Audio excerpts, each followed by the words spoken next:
You have a claim that the subscribers were scammed somehow. Okay, can you explain what you mean by that? Okay, yeah. So right now I'm in contact with a few of the subscribers from the 100,000 party, the 100K party. Now, the VIP, to get into the VIP tickets for the 100K party was $500, so $500 each. A few of the people who paid the $500 fee for their ticket at the VIP party felt like they were scammed. Why? Because this.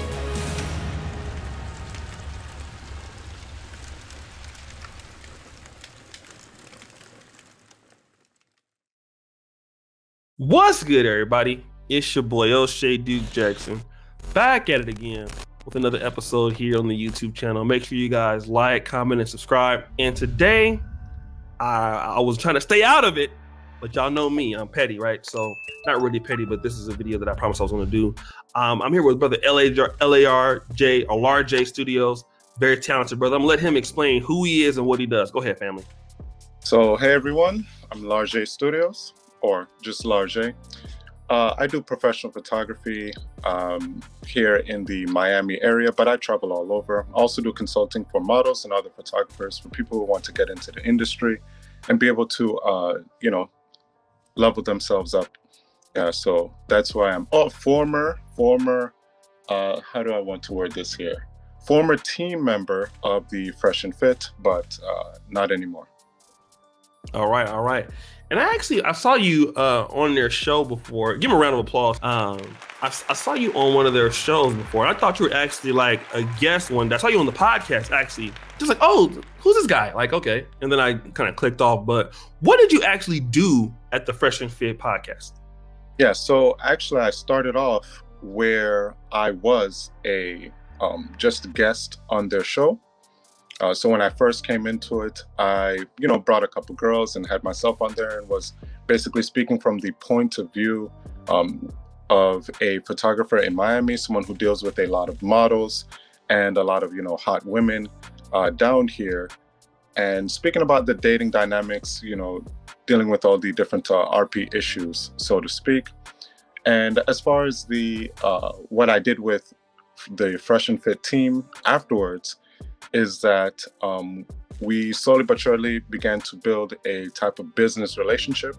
So we created a couple different business deals. One of them, which I'm sure everyone knows by now, is that I would help to provide some of the women that you guys see on the late night shows that they do on Fresh and Fit. So that was one of the main things that I was known for as far as becoming a team member on the Fresh and Fit podcast.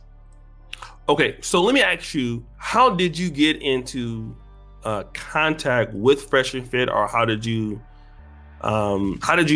you aware of who they were in the first place? Okay, actually, I found out who they were through Kevin Samuels. It's funny enough, not directly, but let me explain. Make a long story short, sometime last year, I actually did a shoot with Kevin Samuels. Out here in Manhattan. About to get that last photo shoot going. That's the city in the background. Photographer here. Say what's going on, Lar? Hey, what's going on? We're about Everybody check it out. We're about to do some photos here. When I was booked in New York, he also so happened to be in New York, reached out, and we were able to connect and make that happen.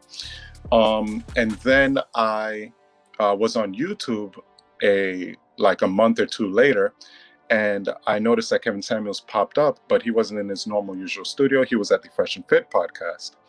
And that's how I found out who Fresh and Fit was. I saw that Kevin Samuels was on there. I think this was around December. And then, yeah, that's how I learned who they were. And then I went ahead and contacted Fresh and sent him basically like what you're doing. I'm sure that add value to each other and network. Let's go ahead and make some things happen. It just so happens that he said that he already knew who I was, or had seen my work before, or we had dealt with some of the same women or models. So, it was pretty cool, and we linked up from there. Okay, so let me make sure I understand this. So you were in New York. Did Kevin Samuels reach out to you for some photography work? No, I reached out to him. What happened was at the time, I didn't even know that he was a part of the manosphere. At the time, I knew him. Last year, I made the decision. I know you guys always see me in these hoodies here, but that's when I'm at home. I just wear this. If I'm out and about, I'm usually more dressed up. So last year, I made the decision to upgrade my style. Okay, to not necessarily, I went ahead and bought some suits, some, button downs, got some, and the works, right? So I was on YouTube and Google looking up different ways to, upgrade my style, upgrade my dress code. And Kevin Samuels was one of the people that actually popped up on YouTube for this. So I knew him as a style guy. And that's a part of the reason as to why I reached out to him in the first place, was because I was getting into the style. This YouTuber here seems like he's really big and into it. And he just so happens to also be in an area that I'm booked in at the same time. So let me go ahead and reach out to him. I sent him a DM as well. So Instagram DM and networking, yeah, it basically set all of that up. He seemed cool, with it, up, and was able to make that shoot happen, as well as discuss a couple other things. Cool guy, yeah, and that's how that started. Okay. So now I understand. All right. So you reached out to. Now I like this because you and Allende, you guys are go-getters, right? And I guess even in this situation where things ended on bad terms, I like the fact that you talk for yourself. I have like some big business segments here on my channel with a lot of African-American men. I know you're a Caribbean brother, so you're just like one of us. When you saw that you had the opportunity to, work with Kevin, or basically a freshman fit, you reached out to them. And how did you pitch it to them that you were valuable? Like, what did you say to get yourself in the door to create the opportunity for yourself? Yeah, my initial message to Fresh and Fit, to Fresh, was something along the lines of, hey, I like what you guys are doing. I do professional photography down here in Miami as well. And I also work with a lot of models that I think, so I think that I can bring a unique perspective to you guys' show, seeing as how not only do I work with a lot of models and hot women, but I'm pretty known for not necessarily being a playboy, but for also, let's say, dating a lot of hot women and models and that type of thing as well. So I think I can bring a unique perspective based on my experiences to your show. Yeah, it was something along those lines. Okay. Got it. Okay. And so then that was Fresh, right? Did Fresh, what was his response? What did he say? Or you have the DM here. His response was, yo, bro, I've heard about you before. Okay. I think I was talking to, did a photo shoot with you, if I remember correctly. And he's like, hey, what's good, G? Those are his exact words. All right, cool. So then at what point did you actually go and how long did it take for you to actually meet up with them, and what was disclosed at that time? Let's see, if I remember correctly, after sending him the message, I think that we met up within like 2 weeks of each other. I think that they might have had a show, I think they wanted to plan me for a show, but they might have had already a show planned beforehand. So then we pushed it back a little bit, and then I went ahead and met up with them. So yeah, it was fairly quick. I'd say within a 2 weeks after sending a message. What did the deal entail that once you sent the message and all that, like when you guys met up, what was established at that particular point? Okay. So the first time I met up with them, as I said, it was just to be a guest on their show. Oh, right. That's right. So, I was just like, any other guest that you see on their show, just to go ahead and talk about different life experiences dating with women in Miami, how to navigate it down here, because it's really, really good. Have you been to Miami? I've never been there, but I'm gonna come now. After looking at your Instagram, I'm going. I see them twerk videos, player. I'm gonna get shaved up first, though, player. But I'm gonna come down and check you out, player. Don't worry about nothing. Listen, the vast majority of women that I work with and shoot, do videos with, even the OnlyFans stuff, all of the above, from porn stars to models to girls who just started, the vast majority I don't post. The vast majority I probably can't post. Instagram is a little bit strict, but yeah, it's all on there. So about the deal. Now, so it started off where I was just a guest on the show, right? But then that later evolved into, the first deal was Myron coming to me and saying, hey, I seem like a cool guy, so he'd like to offer me where if I brought a couple women per, to their late night show per week, they would give me a like my own show once per month on their podcast. So I was like, hey, you know what? That sounds like a great idea. Definitely one way that we can start off our business relationship and be able to grow from there. So I was like, it seemed like good for both of us. Okay. So then after that, 'cause I remember seeing you on that episode, it did pretty good, right? Did it get a lot of numbers then? Yeah, according to them, and when I checked it, for especially for it being like not a late night show, right? It did great numbers at the time. Yeah, I was surprised, but it did. Okay. So now tell me how after that, what was the progression after the appearance and all that? Okay. So let's see, appeared, and then after that was I made the deal. So the progression then became where myself, as well as Ayinde, because Ayinde also had his own separate deal to where he would also bring girls for the late night show as well. Now, let me clarify this, because there seems to be a lot of confusion in this. Ayinde, great guy. I get along with him. I have created content with him before and do plan to continue to create content with him in the future. However, we're two separate individuals. He has his own life and his own situation. I have my own life and my own situation. A lot of people think that like we're just a literal dynamic duo. We could be, maybe potentially in the future we could create a podcast together or, do some other works together. However, we are our own separate individuals. And the reason why I need to address that is that, it seems like a lot of people might confuse, let's say, his actions with my own or my actions with his. The way that Fresh and Fit are, they are two individuals, but the Fresh and Fit brand or company, is one. Where Large Studios and Ayinde the artist or Authentic Alphas are two separate things that sometimes we can together and build. Right. We are two separate. Okay, so anyway, he had his own separate deal. People get confused about our deals, like, oh, Ayinde said his deal was this, but you're saying it was that. You guys are capping. No, we have two separate deals. Separate deals, yeah. Exactly. So it later evolved into where I would bring a bunch of girls for the late night show. So with Ayinde, everything was all good. And I guess the turning point for everything is once I started seeing them, talk shit about, certain type of YouTube content creators, that's when a light bulb went off in my head to say, hey, you know what? I'm not so like in disbelief where I think that they wouldn't also talk shit or plot anything behind my back as well. I'm able to get and read the room and say, hey, you know what? This is a foreshadowing of the future. But that doesn't mean that I'm gonna, hang them on the cross for it or crucify them, or particular individuals for that. I just pay attention and notice it. Anyway, so moving forward from that, I guess the real issue or would have stemmed from their 100K party. Right?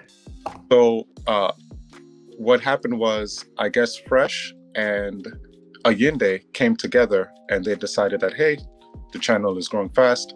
One way to celebrate it is to throw a party, 100 subscriber party. And I had zero planning for that party. I was not privy to any of the planning for it. I was not a part of any of the behind the scenes or anything for that. My only involvement with the party at the time was just, hey, I was a guest on the show, so I'll be a special invited guest, just the same way anyone else who has been on the show would be a guest there. So that's another piece of information that some people are confused on, like I was a part of the planning part. Nope, I had nothing to do with that party whatsoever at the time, except for being a guest. 2 days before the party, literally 2 days before the party, Myron then comes to me with a certain particular deal. What his deal that he offered me was that he wanted to pay me in order for me to find a guy, a promoter or a guy. People get hung up on this word promoter. Just for me to find a guy to bring girls, right? So all I have to do is basically find a guy to bring girls and Myron would pay me. And he assured, now at the time I was a little hesitant. I'm like, hey, I've thrown parties before. This 2 days before the party. There's no, it's going to be difficult to find a guy that can bring 25 to 50 girls within 48 hours or less, really 36 hours or less, for the party. So I was a little hesitant. He saw that, and his word to me, this is important, was something along the lines of, even if my guy, my promoter, does not deliver, even if he brings 2 girls, 20 girls, or 200 girls, that it would not reflect poorly upon me. That is not, I would not be held responsible for that whatsoever, regardless of how many girls my guy or my promoter brings. So that's when I said, okay, cool, no problems. I'll go ahead and do that. That's, simple, no issues there. And it's another thing to add in is that I was not the only person for this as well. Allende also had a deal similar to this, but even the other members, such as Chris and others, contacted girls that they might have known to try and bring them to the party, because Myron had put on such a facade, he wanted to put on an appearance that, they're playboys and they got a lot of girls. So they wanted to, jam-pack the party full of women, and he was hyping up the party a lot. So, failure really wasn't an option for him. And failure by his definition would have been that there wasn't a lot of women there. Okay, fast forward a little bit. I go ahead and find a guy that can bring the girls. He does say that, it's a little bit short on time, but Myron would pay him per girl that he would bring. So per girl he would bring, Myron would pay the promoter to bring each girl. Okay, great. Now we fast forward to the day of the party, the night of the party, actually. So Myron then pulls me to the side and says that, hey, my promoter would have to pay in order to go to the party, in order to be there, pay like $100 or $200 to be there. And I tell Myron instantly, before even delivering that message, that, hey, that doesn't make sense. If he's the person bringing the women to the party, it's basically a promoter of the party. Why? It doesn't make sense to charge him to go to the party. That's, not something we do here. He basically stuck to his guns, and that was that. So I go ahead and call up the promoter and tell him. And he basically tells me that, same thing, that, that's unheard of. And if he has to pay to go to the party, just out of principle, he would not go. Great. And if he doesn't go, then all of the girls that would be supposedly supposed to show up to the party would not show up, because they would be showing up for the promoter. They don't know who Fresh and Fit is. They're just being invited to a party. They would basically be showing up for him. But if he's not going to go, they're not going to go. So now that's where problems arise. Because I go ahead and tell Myron this, and Myron basically shrugs it off, or acts like he has more important things to do, and he goes about his way. But he's very aware of the situation, because I have been very specific and direct in telling him this. Okay, now we get to the actual party. The promoter guy is there, and he's outside. Myron is looking super frustrated and angry. And, he pulls me to the side, and we're talking. He's like, yo, Larger, your guy failed. He didn't bring no girls. Where's all the girls at? He only brought a few. He's angry. He's upset. Okay. I go ahead and repeat to him the same thing once again. Yo, you're trying to charge him to get into the party. That's a stupid move. His girls are not going to show up to the party because he's not going to, be here. He just came just to drop off a couple of girls that he had with him, which I think was less than 10 girls. I don't want to be quoted on the exact number because I don't remember, but I know it was less than 10 girls. And then he's going to go on about his business. None of the other girls are, going to show up, more likely, because, he's not there, and they would be coming there for him. Myron then tells me, in his emotional response that, oh, he feels like he was betrayed, and that, he's upset, and, how could I do this to him, and all this type of thing. And I go ahead and repeat to him what he repeated to me, which is that, hey, you specifically told me that regardless of my promoter's performance, that wouldn't reflect poorly on me. You wanted him to bring X amount of girls within a 36-hour time period, which, is a little difficult, but possibly doable. But the harder part is that you wanted him to bring the girls when at the last minute you're charging him to go there, and then his girls are not going to come if they're being charged. All you had to do was say, hey, you know what, we'll waive the fee for him so him and his girls could come. That's on you, not on me. Right.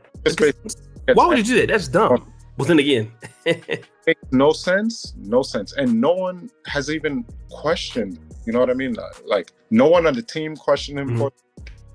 When I questioned it to him, it was over the phone later on, like later on. Let me ask you this though, because you said nobody on the team questioned him. Was like, are people that's on the team like afraid of Myron? Are they like fearful of his responses? Listen, as far as I can tell, Myron is the captain of that ship, and yeah, what he says goes. Yeah, as far as I can tell, fear. Damn, how would I even describe their relationship? It's hard to even. Yeah. It's just like, what's beyond fear? Because scared is you having an opinion but not wanting to say it out of fear of, let's say, like losing your position or your job or your membership or what have you. But it's more like, yeah, I guess fear would be a good characterization of that. There's a different word I'm thinking of. If it comes to me, I'm gonna say that, but let's leave it at okay. fearful. Fearful. Okay. So after that, like what? So after that party, you because when I talked to you initially, you reached out to me by email. I reached out to the Yende guy, but not even about an interview. Just on some other stuff. But you have a claim that the subscribers were scammed somehow. Okay, can you explain what you mean by that? Okay, yeah. So right now I'm in contact with a few of the subscribers from the 100,000 party, the 100K party. Now the VIP, to get into the VIP tickets for the 100K party was $500, so $500 each. A few of the people who paid the $500 fee for their ticket at the VIP party felt like they were scammed. Why? Because they paid $500 and was not delivered to them what was promised. There was no difference at the party between a VIP ticket and someone who had a regular entrance ticket of the $100. So there's zero difference. $400 difference in pay, but no difference in what they're receiving. So that's next thing is that all the things that they were promised for the $500 ticket, they did not get. Such things such as a sectioned off booth. I don't remember or know if drinks were involved, but if it was, it wasn't delivered to them, to my knowledge. Okay. Well as, a certain amount of women were also promised, for the different sections for the VIP or what have you. That wasn't delivered. And whatever that I may or may not know about. Okay. So I later on find out, let's say about a week ago now, I get some DMs, some messages from some of the people from Fresh and Fit. And I ignore all the DMs because I think that it has something to do with the Auburn Preach situation or all of the allegations and different drama that's going on with Fresh and Fit. I ignored it because I don't have with them. It has nothing to do with me. I'm like, hey, whatever. So finally, a Yende calls me the same day. And he said, I've been getting these messages. Did you respond to them? Because he did. I was like, no, what is it about? He says, yo, you got to hear this. He three ways one of them on the phone call with me. And it's one of the VIP members from the party. And he's basically saying something along the lines of that the Fresh and Fit team have blamed us for the party, which we already knew, but we didn't know exactly why. So they blamed us for the party, but we were never given a reason why. And more importantly, that they asked for a refund, a refund back for the party because they weren't delivered what was promised to them. And they were told no, that they're not going to get a refund. And instead that the Fresh and Fit team would just like hang out with them, instead of giving back a refund. They also added in there, they were trying to blame us for the money, something along the lines of that we either have their money or we're a part of the reason as to why they're not getting their money back. Maybe we took the money or stole it. I don't remember exactly what was said. I'd have to call them to refresh, but I know that we were being tied or linked to the money. That's when I'm like, okay, I definitely need to call up Myron and clarify this because this is ridiculous. That was my mindset at the time, right? It's to call him up and say, hey, what's going on with this money situation? I thought you were going your way, I was going my way. We weren't mentioning each other. What's up? So before I even get off the phone with them, I make certain to ask, hey, do you have any proof to substantiate your claims that you're making? That's that person I am. This guy plays a voice recording for us, for me and Allende, with Myron clear as day, stating a bunch of nonsense, right? Mm-hmm. So one of the things, because I have this here. Do you have the voice recording? Actually, I do. Yeah, I have a copy of the voice recording. Okay, so send it to us. No, send it to me. We'll play it during the post editing. We'll play it maybe in the beginning or something like that. But yeah, send it to me. I don't know what you're talking about.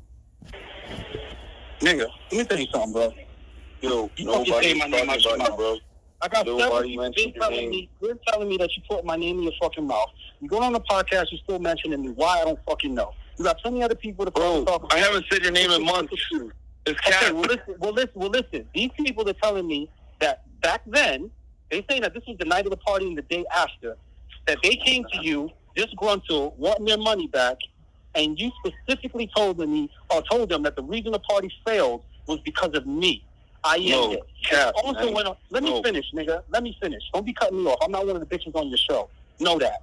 All right? Then you went on to say that the money that they paid you, I had. And that's why you're not refunding it to them, because I have their money. Now, why would 6+ people make this shit up? Why would 6+ people say that you told them this all together? It was them, and they said Fresh was there. Why would 6 different people make this shit up? So we don't got to go back and forth with whether or not you said it. What I don't understand is, why do you think that wouldn't eventually get back to me? Yeah, it might have took over a month to get to me, but now I have several people telling me that I owe them this fucking money. Okay, cool. Yeah, no problem. I'll send it to you. Now, let's see here. What Myron is being clear as they heard on the voice recording saying is that me and Allende, messed up the party, something to do with the money, blah, blah, blah. But that I specifically gave my promoter or my guy that was supposed to bring the girls correct information, so that way I could keep a bunch of the money, right, that was being paid for the girls to be at the party. Well, that's funny that he mentions that. You know why? Because number one, I have him in screenshots, clear as day, showing that I was not being paid per head of each girl that shows up there. So first of all, it's based on our deal, it's impossible for me to even keep any money from the promoter, since Myron was directly paying the promoter. Myron didn't give me money to pay the promoter. So how could I have even, gave him misinformation or stolen any money or what have you from the promoter? That makes no sense. Myron was the one paying, not me. So I have no touch to the money. That's the first thing. Second thing is, I have screenshots of our Instagram messages and our text messages between me and the promoter himself. Clear as day, showing the exact deal, exactly what time the girls needed to be there, exactly how much he would be paid, and everything. So there was no miscommunication between us, no misinformation or anything.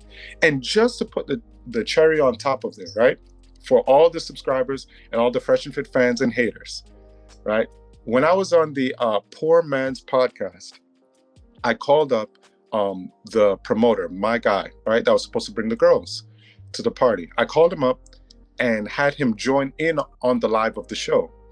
Now, mind you, Myron is clear as day on the voice recording saying that I tricked or gave my promoter misinformation to basically steal the money. On the Poor Man's podcast, my promoter is clear as day saying that no, that's all a lie, that's cap, that me, Large, gave him no misinformation. I kept it real with him the entire time. I didn't take advantage of anything, that we have screenshots to provide for it, and he's saying it out of his own mouth. So, that right there just shows how Myron can weave a narrative to fit, whatever claims that he wants to do.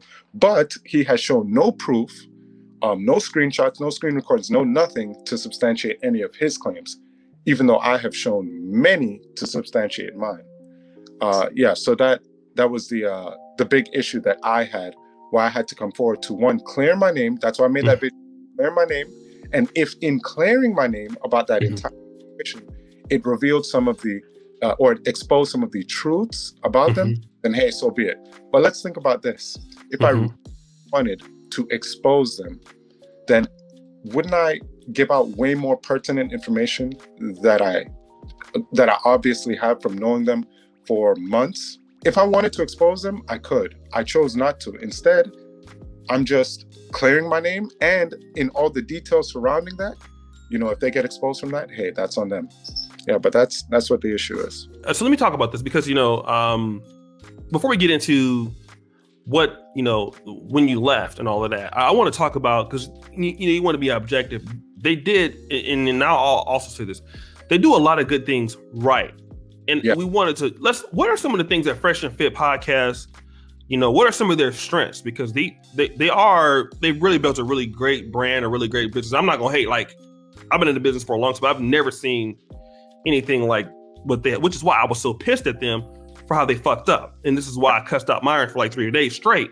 But what are some of the things that they do good, man? Because you worked with them day in and day out. What are some of the things that they do on the back end every day that make them so successful? Yeah, and just to make it clear, I'm not a hater at all. I keep things very objective as well. And they do a lot right. They do a lot right.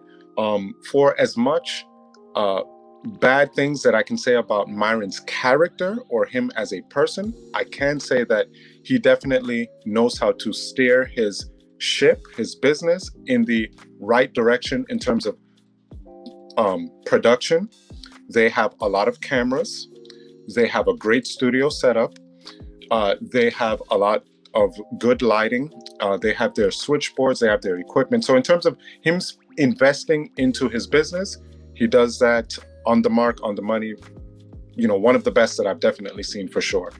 Another good thing that they do is Fresh is in charge or in control. He takes control of all of the networking for the show. So if you notice, they have a lot of like big name guests that they're slowly but surely climbing up the ladder from. So whether it be from having girls on their show to actual, let's say, like, you know, porn stars, or whether it be rappers, financial people, just people, other YouTubers, people who are popular within their own spaces. They do a lot of networking to bring them in. And it goes beyond just what you see on the show. Here's something behind the scenes that they do that's really good. It's a thumbs up for them, which is that Fresh will take out his guests sometimes before the show, but definitely after the show. So he'll, you know, take them out to restaurants. I don't want to put out the names of the restaurants they go to because, you know, I'm not trying to dox them or anything like that. But, you know, they'll take them out to certain restaurants or bars to show them a good time, show them, you know, how it is in Miami. So they get that end of things. So they have the networking, the equipment. They also do good in terms of like Chris and Trey. They do a great job in terms of keeping the sound on point. I don't know if people remember, but before Trey came on as a sound engineer, they would, the Fresh and Fit podcast would have a lot of issues dealing with the microphones because it was all Myron trying to, you know, spearhead that. But Myron did a good job for, you know, based on the knowledge that he had, but hiring a sound engineer guy really took it to the next level. And they also have very expensive and good Shure mics, and a lot of them. That's another thing that they also do as well, which is that since it's Myron's place, this is something that that is a part of my personality trait as well, which is being able to combine things so that way there can be some synergy there.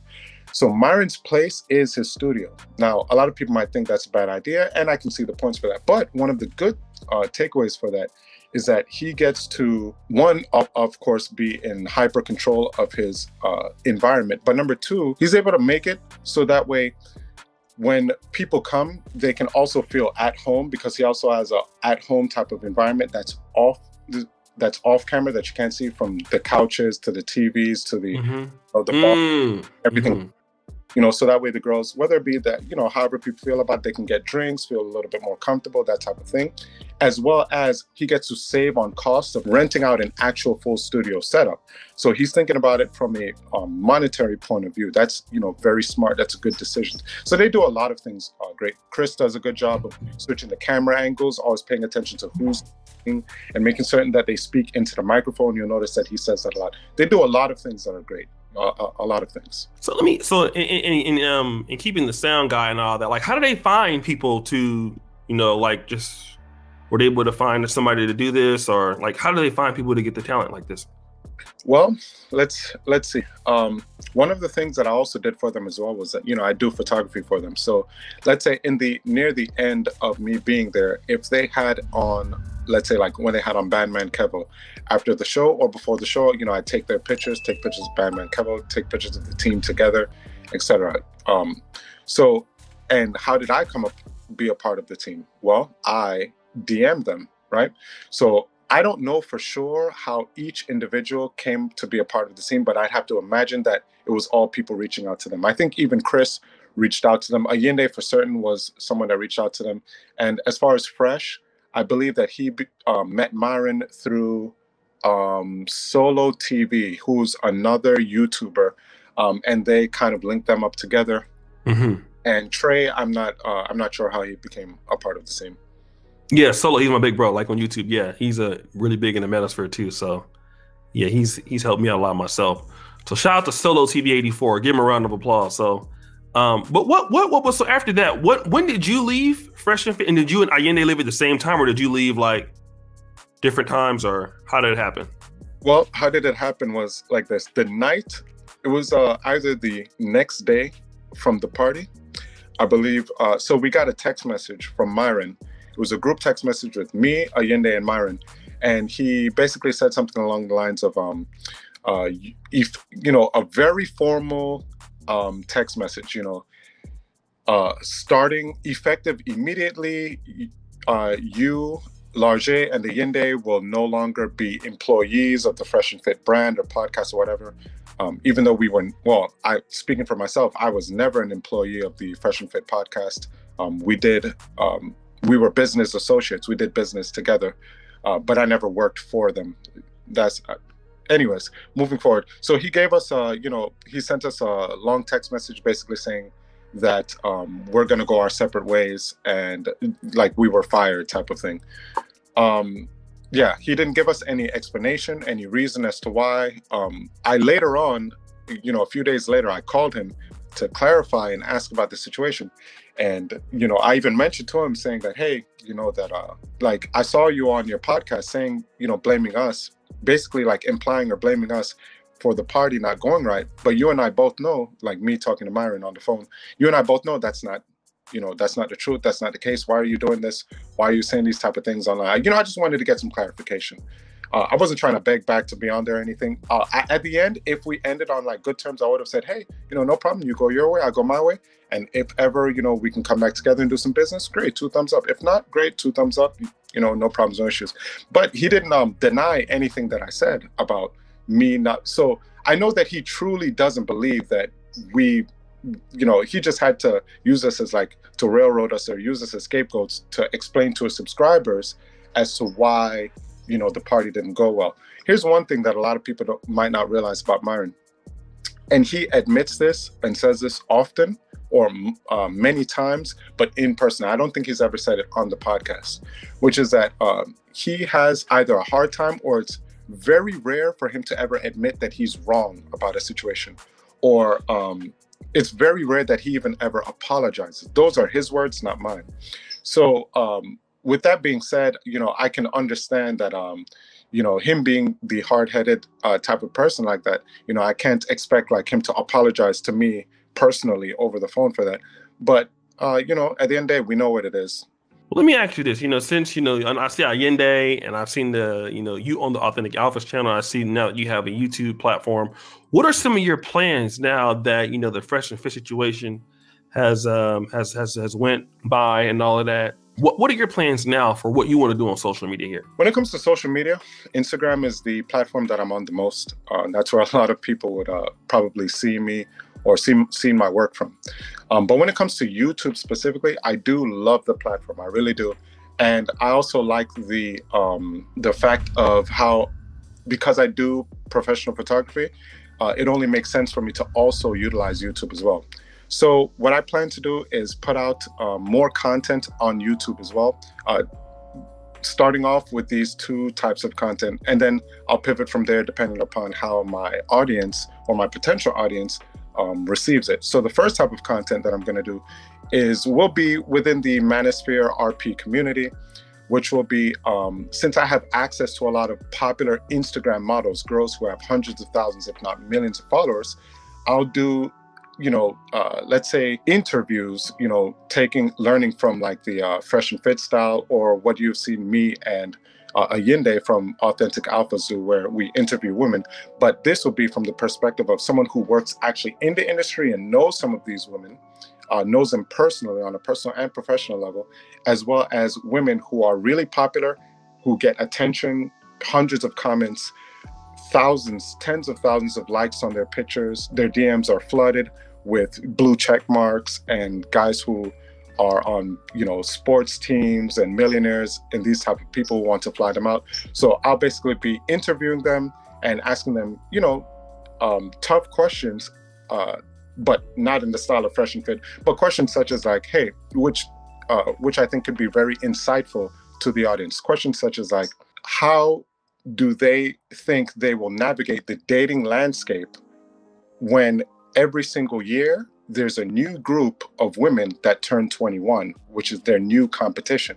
So as they get up in age and experience so many of these yachts and these flights to Dubai and these, guys who are just showering them with gifts, but not putting a ring on their finger, how are they going to navigate the dating landscape when they're 28, 30, 35, and still might be hot because of, Dr. Miami and upkeeping their body, working out, surgeries, and still have their huge platforms with, all of the people giving them free attention. But how will they navigate the dating landscape when they have to compete with a new uprise of 21-year-olds, of 22-year-olds, and so on and so forth? So I think that could be good to give them some insight, as well as also create content showcasing my photography, dealing with the women. So I could show some like behind the scenes. I know a lot of guys like to see, those girls in the bikinis, hot Miami women, and show some of the behind the scenes,